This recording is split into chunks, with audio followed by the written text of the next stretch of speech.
Vamos falar com Deus. Deus vive poderoso, único e soberano Deus. Deus que é santo. Deus que não se curva a ninguém, nem a nenhuma lei.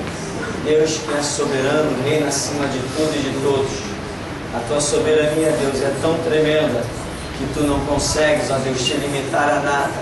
Por isso, Deus vive poderoso, nós damos graças nesta manhã, porque reconhecemos que foi o teu Espírito que aqui nos trouxe. Foi a tua graça que nos tem aqui permitido. E por isso, nesta manhã, o que nós te pedimos é, Deus, descortina os nossos olhos, abre o nosso entendimento, capacita-nos e ajuda-nos a sermos obreiros aprovados, que não tem do que se envergonhar e maneja bem a palavra da verdade. E palavra da verdade, ó Deus, somente a tua. Por isso, nesta manhã, nos capacita a compreender com exclusividade a tua verdade, que é para todo sempre. Por isso, nós te damos graças nesta manhã, em nome de Jesus. Amém. Na questão da aula passada, nós estivemos falando sobre batismos. Existia, inclusive, uma opinião que agora a gente nem mais vê falar muito sobre isso, porque hoje dentro das igrejas ninguém mais fala língua estranha, né? A igreja caiu a tal ponto que os dons do Espírito ficaram de lado, as pessoas não sentem mais aquela vontade nas coisas de Deus. Tem gente até que diz que é loucura, né? Os batistas dizem que não, que as línguas estranhas são outros idiomas. Somente isso. Outros dizem que é palhaçada de crente pentecostal. Por aí vai. É muita coisa a ser dita.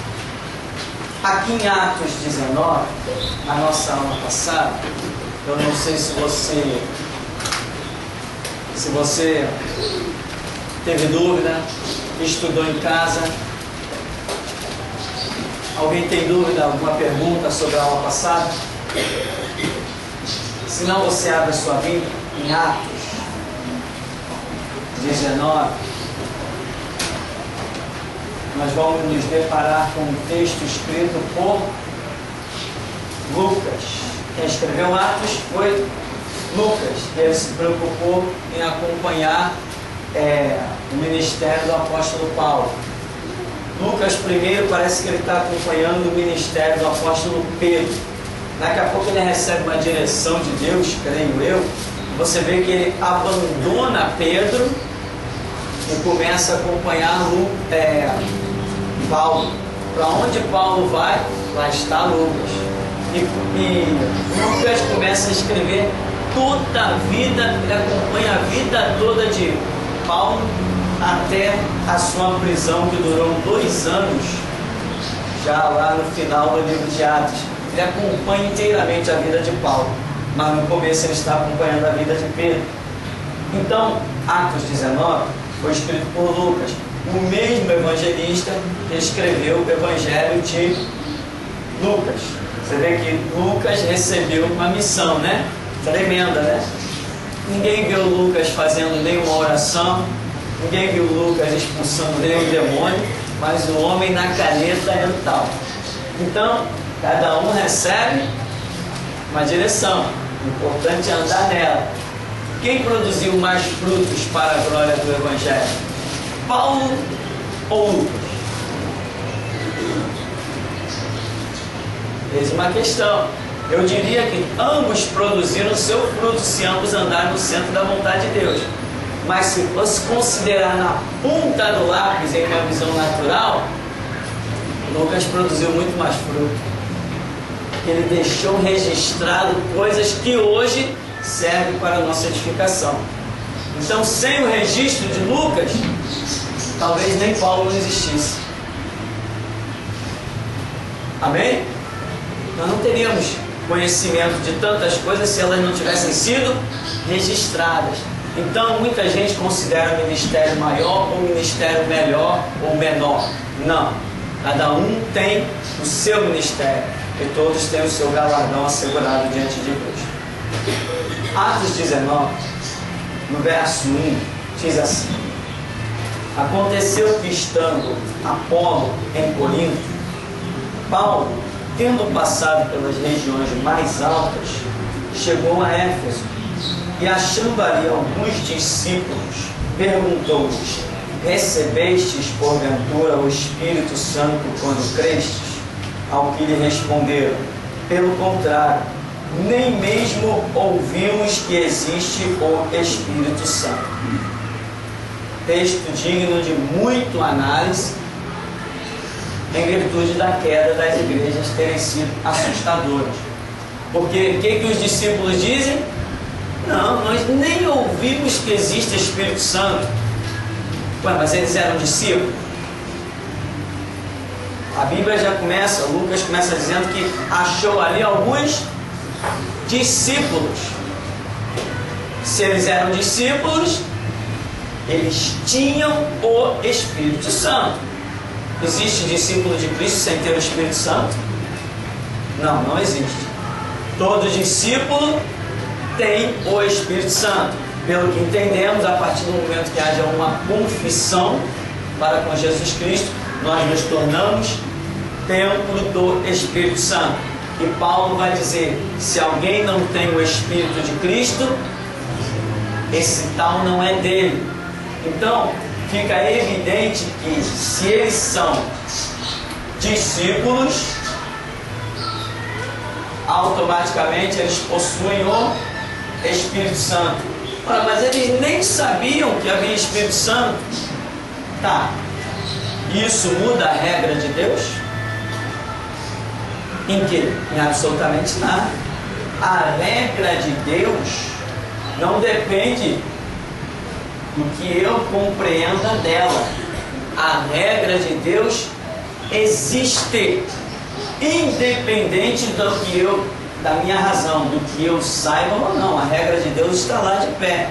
Então, se eles confessavam Cristo, e aqui o próprio Lucas o está reconhecendo como discípulos, então eles têm o Espírito Santo, sem dúvida. Tanto que eram reconhecidos naquele lugar. Quando Paulo chegou lá, eles foram apresentados como discípulos. Ora, se eram discípulos, se eram reconhecidos como discípulos, então tinham a fé cristã, tinham a confissão cristã, tinham um testemunho, pregavam na cidade. Eles eram reconhecidos como discípulos. Então você vê que, embora eles façam uma pergunta: nós nem sabemos que existe Espírito Santo, não muda nada. Muito antes de nós sabermos que existia Deus, Ele nos tinha livrado de muitas coisas, não tinha? Claro que tinha. Puxa, escapei como? Né? O Deus que eu não conheço me livrou, me deu mais uma chance. Isso não aconteceu na vida de, eu acho que de todos nós. Na minha aconteceu tantas vezes. Não aconteceu? Então não é o fato de você não conhecer um determinado detalhe que você não possa usufruir dele dentro dos padrões de Deus.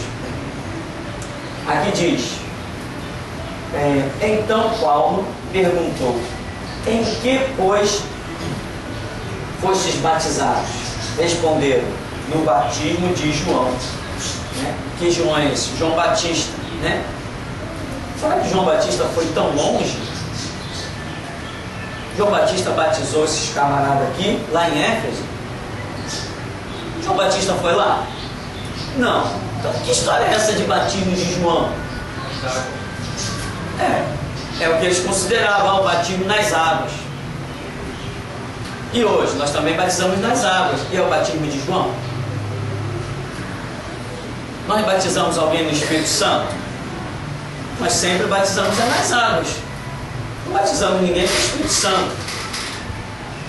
Queria eu ter esse poder de dar o Espírito Santo para alguém. Saía pela rua correndo que nem um louco, dando para todo mundo. Temos esse poder? Não temos esse poder. Quantas pessoas que nós amamos e já vimos caindo e sendo trucidadas, nós não conseguimos dar o Espírito Santo para eles? Nunca ninguém conseguiu isso. Segue aqui. Fostes batizados no batismo de João. Disse-lhes Paulo: João realizou o batismo de arrependimento, dizendo ao povo que cresce naquele que vinha depois dele, a saber, em Jesus. Olha a visão de Paulo. João batizou o batismo de arrependimento. Batismo de arrependimento?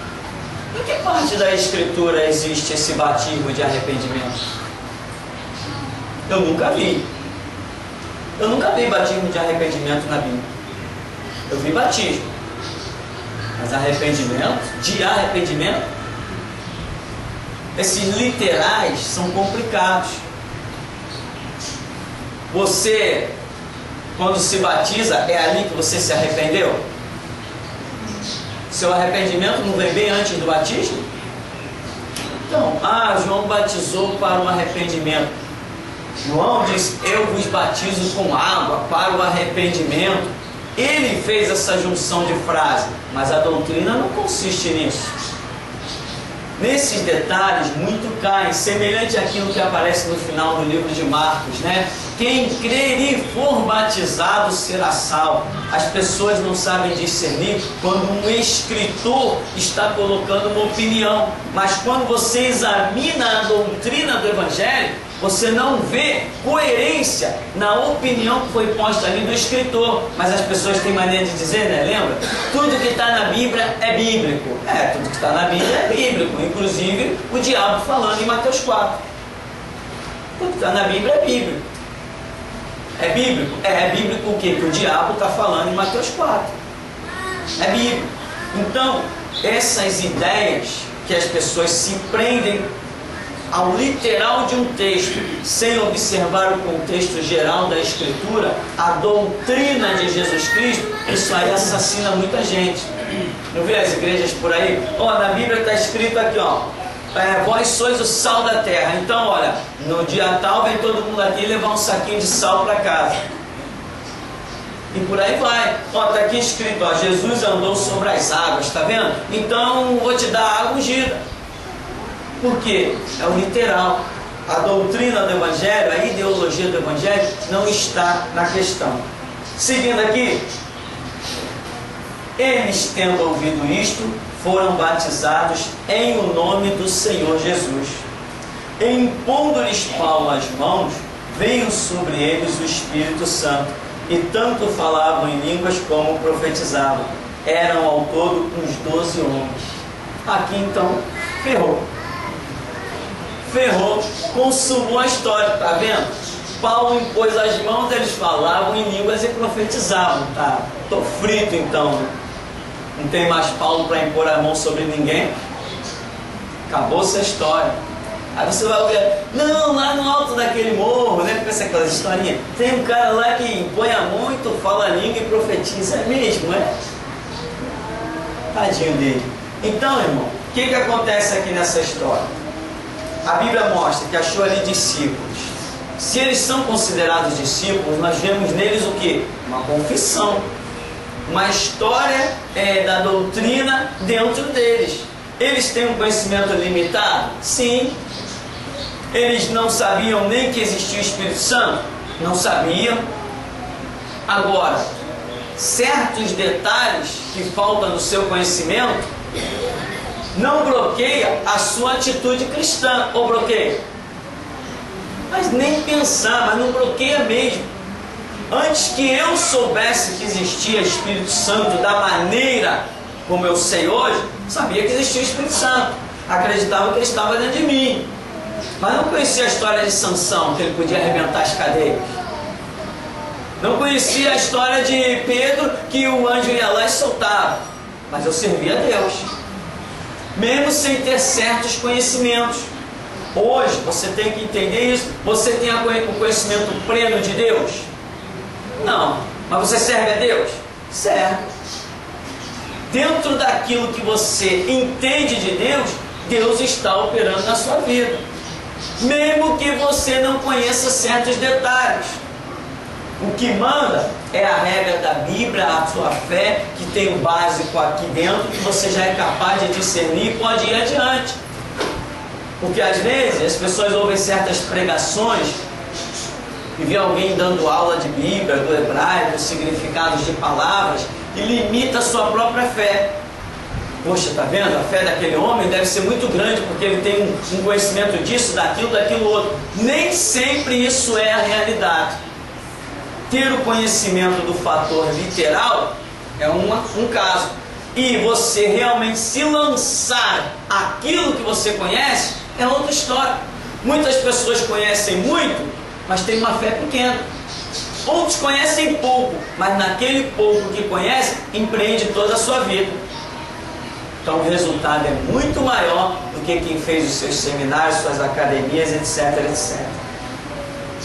Aqui, dizer que Paulo impôs as mãos e daí eles profetizaram e falaram língua estranha. Profetizaram e falaram língua estranha.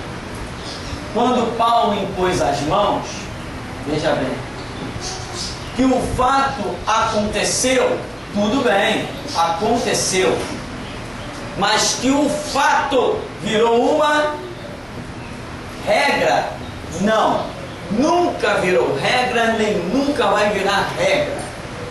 Aconteceu? Aconteceu? Claro que aconteceu. Claro que aconteceu. Quanta gente é crente?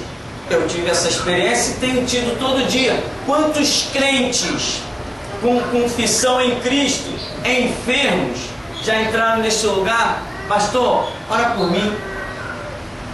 E quando eu orei, Deus curou. Agora, virou regra que todo mundo que estiver enfermo tem que vir na minha presença? Não virou regra. De jeito nenhum. Eu já estive passando por igrejas aonde eu preguei e Deus operou coisas extraordinárias. Baixada Fluminense, no começo da minha caminhada eu preguei em tudo que foi canto desse Rio de Janeiro. E eu passava pelas igrejas do que eu simplesmente estava pregando, as coisas eram reboliços no meio da congregação. Nem por isso nada virou regra. Não vira regra. Se cada um buscar, as coisas vão acontecer. Então, não é você se limitar a um Paulo, a um Pedro, a um Tiago, a um João. Deus não opera só sobre eles, Deus quer operar através de cada um de nós.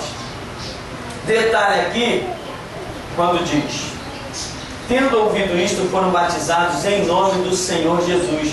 Impondo-lhes Paulo as mãos, veio sobre eles o Espírito Santo, e tanto falavam em línguas como profetizavam. Esse detalhe, naquela época, no começo da igreja, é importante porque você vai observar vários textos na Escritura que falam da mesma coisa.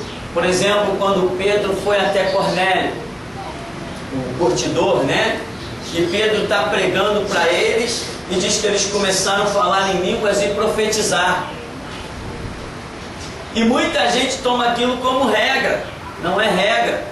Então nós vemos que muitas vezes Deus opera coisas, sim, na presença dos seus servos. Mas você tomar isso como regra e, pior de tudo, ainda criar essa regra vinculada a uma determinada pessoa, meu irmão, você cometeu um suicídio terrível.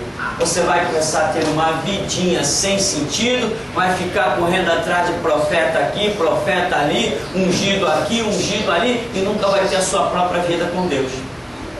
E é isso que nós estamos querendo desmistificar nessa passagem. Nunca ninguém orou por mim e disse: recebei o Espírito Santo. Nunca ninguém orou por mim e disse: falar em língua estranha. Nunca houve nada disso. E no entanto, eu buscando o meu Deus no meu cantinho, eu comecei a orar pelos enfermos, eu comecei a expulsar demônio, eu comecei a falar língua estranha, eu tive sonhos proféticos, eu cheguei a ter visões, eu fui arrebatado. Então, não tinha ninguém. Essas experiências eu tive a visão do teto aberto, o Espírito vindo de uma forma indefinida e penetrando, eu vi ele entrar dentro de mim, mas não tinha ninguém nem orando por mim, eu estava quietinho no meu canto. Então, essas coisas da Escritura que parecem regras, toma cuidado. Regra só pode ser aceita se vier dos lábios da doutrina de Jesus Cristo, confirmado na Escritura. Cuidado com regra. Aconteceu com Paulo. Se aconteceu com Paulo, não é regra. Jesus falou. Se Jesus falou, pode ser regra. É isso que nós temos batido nesta tecla, nesse ministério. Regra só dos lábios do dono da igreja, do fundador da igreja. Se não vem dos lábios de Cristo, não é regra. Quando foi que Jesus disse: imporão as mãos e o Espírito Santo será concedido? Faz parte da doutrina do Evangelho. Quando foi que Jesus disse: e colocarão as mãos e aí falarão língua estranha? Aonde que isso existiu? Nunca. Então, cuidado. E outra coisa, não esqueça que quem escreve a Bíblia são homens. Inspirados? Sim, como eu e você. Pelo Espírito Santo? Sim, pelo mesmo Espírito que nós servimos e temos. Então, admita, quando você estiver lendo a Bíblia, admita que você possa estar lendo erros ou má interpretações. Admita isso. A Bíblia é a infalível palavra de Deus. Sim, quando é a palavra de Deus. Agora, em Mateus 4, por exemplo, não tem nada disso. É o registro inspirado por Deus, e não o diabo falando é a palavra de Deus, ou é? Lá em Jó, de onde vem Satanás? Eu venho de rodear a terra e passear por ela. Essa palavra foi inspirada pelo Espírito Santo.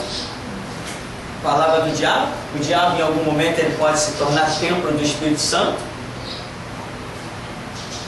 Então, meu irmão, cuidado, né?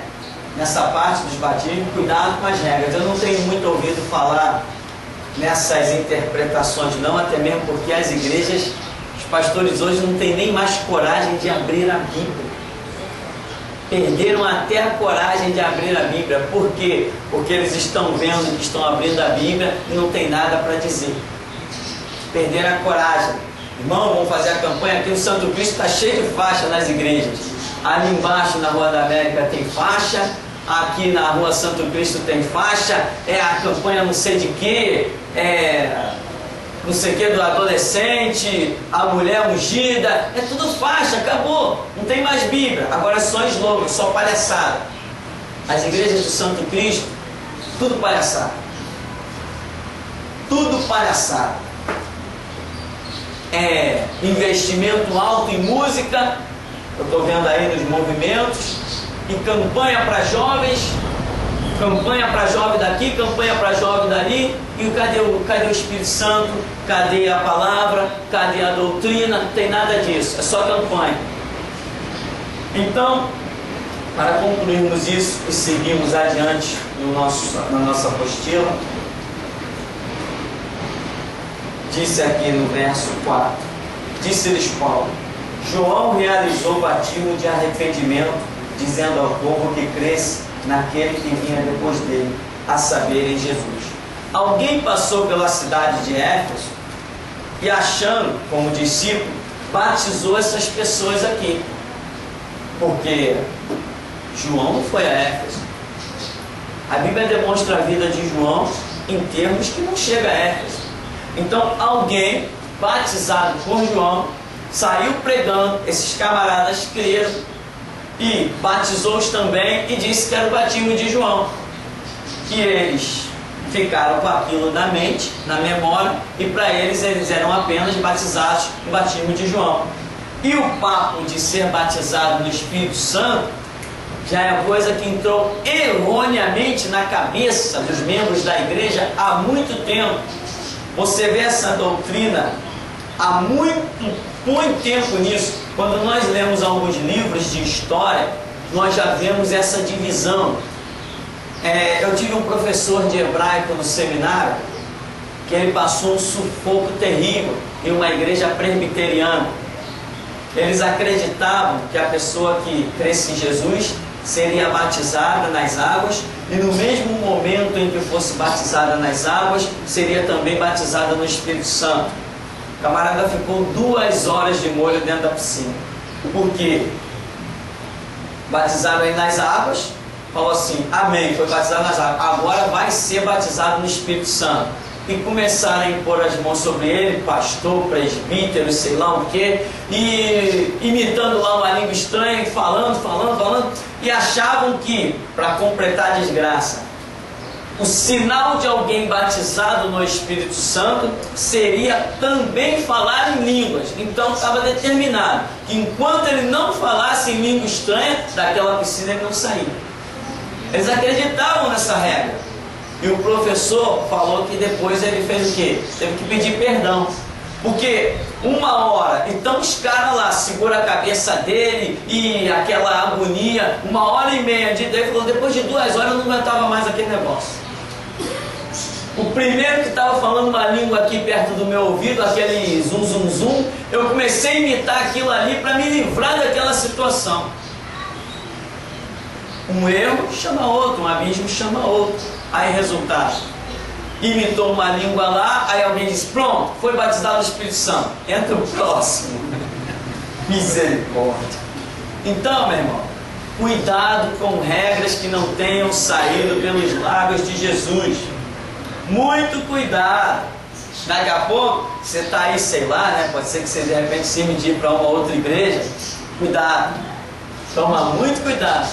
O que tem de regra pelas igrejas, pastor cria regra, Paulo cria regra dentro das igrejas, Tiago cria regra, Pedro está criando regra dentro das igrejas. Não, igreja verdadeira, evangelho genuíno, só aceita a regra de um, Jesus Cristo. Agora, cada um vai em frente, segue, caminha na fé que alcançou. Amém? Alguma pergunta aí? Alguém quer ser batizado?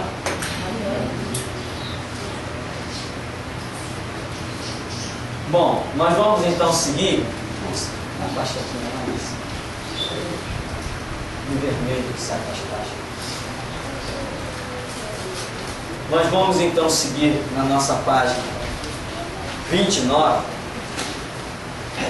Tem um assunto que é um assunto de momento para nós, que fala da segunda vinda de Jesus, enquanto que os judeus estão aguardando a primeira de um Messias que eles não sabem que é Jesus. E nós já estamos aguardando o retorno de Cristo a este mundo pela segunda vez. Nós aguardando de que maneira? Sabemos que Ele virá, pisará. Nós, igreja, não veremos, pelo menos daqui da terra, não veremos Jesus pisar no Monte das Oliveiras, a menos que tenhamos fracassado, que não sejamos arrebatados. Se estivermos no prumo da palavra, seremos arrebatados, não veremos Ele vindo, mas eu até creio que veremos Ele e estaremos seguindo junto com Ele. É uma questão muito discutida, mas eu creio. Então, diz aqui, escatologia, a segunda vinda de Cristo, né? A palavra escatologia significa o estudo das coisas do fim, né? Uma junção aí do grego, etc., outros idiomas. Então, o estudo das coisas concernentes ao fim. Embora nós saibamos que a vinda de Cristo que aguardamos não é o fim. Agora, me diz quantas vezes você já ouviu dizer que a vinda de Jesus seria o fim do mundo? Quantas vezes você já ouviu falar nisso? Não é o fim. Isso está relacionado ao estudo, a vida de Cristo está relacionada às coisas do fim. Por quê? Porque o funil já está se estreitando. São sinais do fim do mundo. Mas, quando Jesus pisar, eu creio neste século, sobre o Monte das Oliveiras, daí para frente você pode contar pelo menos ainda 1000 anos. Nós já estamos falando do fim, mas pode botar 1000 anos no seu calendário, quando ele pisar no Monte das Oliveiras. O arrebatamento da igreja é algo que vai se dar um pouquinho antes, amém? O arrebatamento. Então, a igreja será arrebatada Israel vai se ver na terceira guerra mundial, que nós chamamos de Guerra do Armagedon. Daqui a pouco, quando Israel estiver cercado, Jesus, o Messias, pisará sobre o Monte das Oliveiras para dar livramento a Israel e implantar o seu reinado de 1000 anos.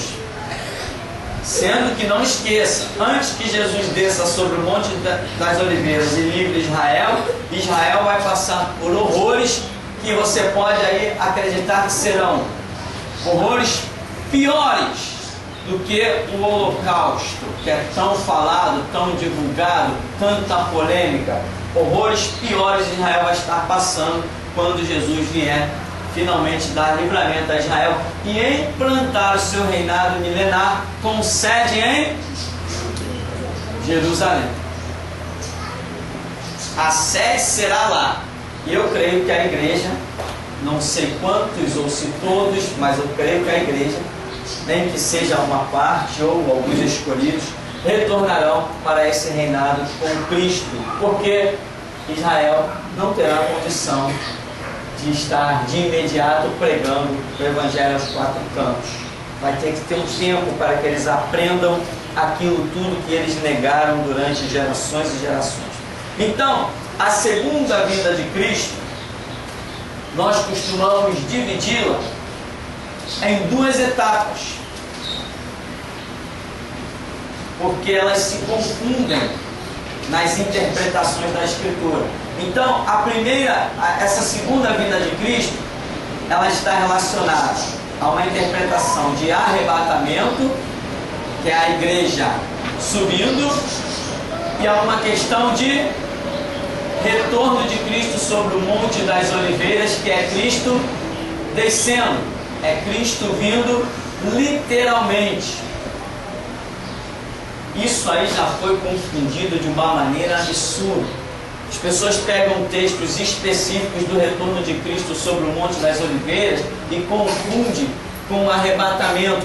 Isso é tolerável, porque se não houver uma observação detalhada, realmente confunde as coisas. Então aqui vai dizer na página 29, diz: a segunda vinda de Jesus. Jesus Cristo é o centro da revelação de Deus aos homens. Ele veio a primeira vez como Salvador e virá a segunda vez como juiz. E como aos homens está ordenado morrerem uma só vez e depois disso o juízo, assim também Cristo, oferecendo-se uma vez para tirar os pecados de muitos na primeira vinda, aparecerá a segunda vez sem pecado aos que o esperam para a salvação, segunda vinda. A palavra de Deus menciona mais vezes a segunda vinda de Cristo do que a primeira. A Bíblia não revela quando será o dia nem a hora em que Jesus voltará. Esta hora é de autoridade exclusiva do Pai. Observação: nas referências bíblicas abaixo, misturam-se passagens tanto da vinda de Cristo para a igreja, arrebatamento, quanto da sua segunda vinda para os judeus, vinda literal. Então você vê aí algumas passagens bíblicas, por exemplo, que diz que a vinda de Cristo será literal, gloriosa, repentina e inesperada. Como ele falou, como o relâmpago sai do ocidente, mostra no oriente, assim será a vinda do Filho do Homem. Quer dizer, relâmpago é algo totalmente inesperado. Quando Jesus Cristo se manifestar sobre o Monte das Oliveiras, essa vinda literal, irmão, esperança vai ser só aquele clamor desesperado de Israel pela própria vida, porque vão estar vendo que a coisa está feia. Ou o Messias que eles estão esperando aí há milhares de anos vem naquela hora, ou se não vier não precisa mais vir, né? Agora, eu te pergunto um detalhe que eu tenho observado, um detalhezinho, né? O nosso Deus é um Deus que somente aceita culto racional. A quem Israel vai clamar para que o livre? Jesus? Se eles têm negado Jesus, escritos em Israel diz que Jesus foi o cara mais prepotente em se intitular o Messias. Foi o homem que mais ousou se dizer o Messias. É esse que eles vão clamar? Bem, se não clamarem esse, ele virá? Se não clamarem o Deus verdadeiro vai se manifestar?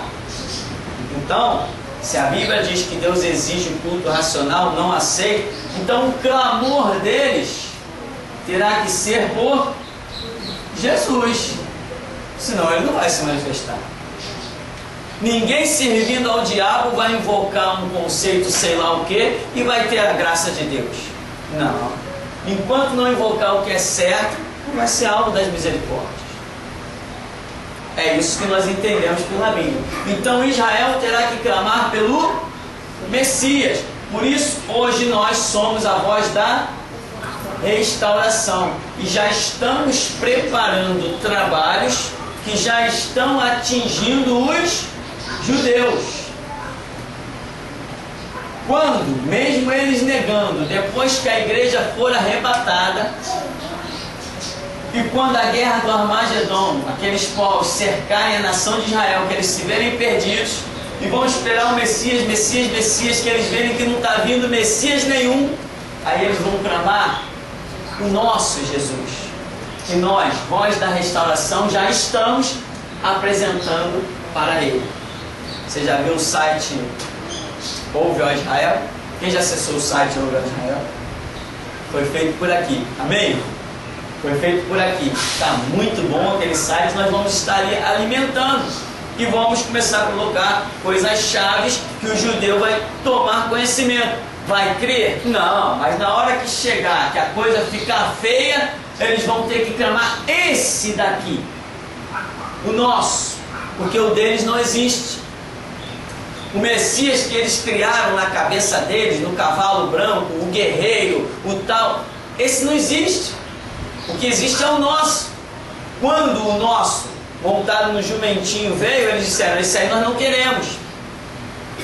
Irmão, dizer que o Messias não era o Messias, dizer que Jesus não era o Salvador, nem um louco conseguia fazer isso. Israel sabia muito bem que aquele era o Messias, só que aquele Messias não ofereceu o que os olhos dele, o coração queria. Livramento do Império Romano, assassinato de todos os opressores. Aquele Messias não ofereceu isso, mas agora eles sabem, vão saber que a única esperança deles será esse Messias, quando nós, a voz da restauração, já estivermos atravessando a espada, porque tem textos que nós vamos preparar para Israel que vão ser assombrosos. Eu já tenho praticamente, como se diz, rascunhado os vídeos que vamos fazer para a nação de Israel. São coisas assustadoras. Se duvidar, vão até querer me prender de novo por não entender os trabalhos. O trabalho vai ser para livrar Israel, mas muita gente não vai entender, vai achar que eu estou discriminando Israel. Estou nem aí, mas minha parte vai ser feita, e quanto às autoridades brasileiras, eu as estou desafiando. Não tem nada a ver com elas, e o meu Deus é maior que qualquer império. Então, aqui, a segunda vinda de Cristo, primeiro, dentro de alguns poucos anos, nós, a igreja que estiver naquela época vivendo, sairá da terra. Daqui a um pouquinho de tempo, não sei quantos anos, uns 5, uns 4, por aí, Jesus pisa no Monte das Oliveiras.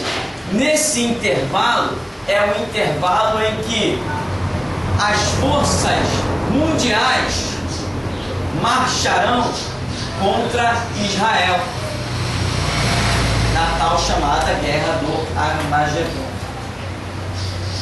Nesse intervalo de tempo entre o arrebatamento e a volta de Cristo. Então Israel vai desesperadamente clamar pelo Messias, mas com o entendimento que nós, restauração, vamos deixar de herança para eles, eles vão clamar o Jesus verdadeiro, e esse Jesus verdadeiro vai se manifestar para implantar o seu reinado de 1000 anos. Se você observar, aí como já foi dito, tem textos que estão entrelaçados, que falam tanto do arrebatamento, né, quanto falam da vinda de Jesus. Isso será literal. O que é literal? A igreja realmente vai sair da terra. Tem uns loucos, malucos, metodistas, presbiterianos, que dizem que a palavra arrebatamento não existe na Bíblia. Tá, e daí? Só porque não está lá? A palavra trindade também não existe na Bíblia. Eles vivem falando da trindade. A palavra triuno também não existe na Bíblia. E nos seminários metodistas e presbiterianos se ensina que Deus é triuno. Ora, mas essa palavra não existe na Bíblia. Eu nunca vi na Bíblia. Alguém já viu a palavra trindade ou triuno? Eu nunca vi. Então o fato de uma palavra não existir dentro de um contexto não significa que o fato não existirá. Então, arrebatamento é literal. A igreja, as pessoas, os servos de Cristo que estiverem no prumo da vontade de Deus, não é eu sou crente, estou indo para a igreja, eu leio Bíblia, não é isso. A igreja arrebatada vai ter que ser uma tocha viva andando no meio da rua. A igreja para ser arrebatada vai ser uma coisa muito séria, não é um crentezinho medroso. Quem tem medo não vai nem experimentar o primeiro degrau da escada que leva ao arrebatamento. Na época do arrebatamento, o crente que tiver um pingo de medo no seu pensamento, ele não passa nem na porta do arrebatamento. Que a igreja, para a época do arrebatamento, vai ter que estar desafiando o diabo, as armas, o tráfico e quem mais vier pela frente. O galardão do arrebatamento será impressionante, não é para qualquer um. Então, esse arrebatamento é literal. As pessoas vão sumir da terra. Como Paulo escreve, né? Num abrir e fechar de olhos, num piscar de olhos. Isso é literal. As pessoas vão sumir no mundo inteiro. O retorno de Cristo para os judeus também é literal. Você pode conferir ali Zacarias, que trata muito especificamente disso, principalmente verso 13 e 14. Zacarias fala: ele vai pisar sobre o Monte das Oliveiras. Nós podemos credibilizar isso? Se até aqui todas as profecias têm se cumprido, por que vamos descredibilizar essa? Porque ela parece mais espantosa? Espantoso para mim é que Deus tenha amado o mundo de tal maneira que tenha dado seu Filho unigênito. Isso é que dá um nó na minha mente. O resto, meu irmão, o resto é fácil. Então, a segunda vinda também será gloriosa, ou seja, é um impacto de glória tão violento que quem estiver com ele está, e quem não estiver, meu irmão, está frito. Que a Bíblia diz que quando Jesus se manifestar no Monte das Oliveiras, o que vai acontecer? A carne dos inimigos que estiverem contra Israel vai apodrecer com o resplendor da glória dele. E o sangue vai chegar ao freio dos cavalos e demorará 7 anos, não é isso? Para sepultar todos os mortos. Já pensou o que é 7 anos só sepultando cadáver? Você tem ideia do que é isso? É muita gente morta. Como? Com o resplendor da glória de Deus. Jesus não vai usar a espada para matar ninguém. Ele só vai deixar resplandecer a glória dele. Vai rachar o Monte das Oliveiras e os inimigos serão abatidos. Será repentina. O que é algo repentino? É algo totalmente, como diz a passagem seguinte, será inesperada. É algo que ninguém está aguardando. O mundo vai estar aguardando Jesus voltar? Não.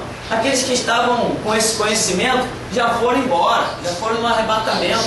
Então vai ser uma surpresa muito tremenda, impactante. Vai ser, os canais de televisão vão se voltar tudo para lá.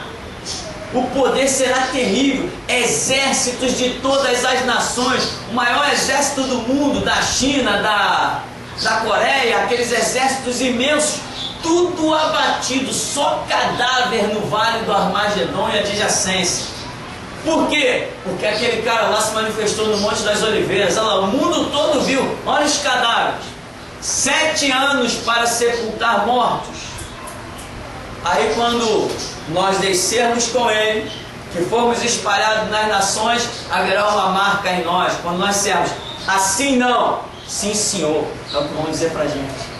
Sabe aquele lá? Estou com ele, olha a marca. Amém? Nós teremos marcas poderosas. Nós teremos marcas poderosas que vão nos identificar como membros do reinado de Cristo, como administradores. Isso na cabeça de muita gente, meu irmão, é historinha de Branca de Neve, mas aguarde. Então, será algo repentino, impactante, sobrenatural, e a Globo ainda vai estar de pé para filmar, a Record vai estar todo mundo aí, o povo da Universal aí vai estar todo aí para ver. Edir Macedo, se estiver vivo, sei lá, com uns 200 anos, ele também vai ver, porque no arrebatamento ele não vai, né? R.R. Soares, com toda a sua igreja, vai ver.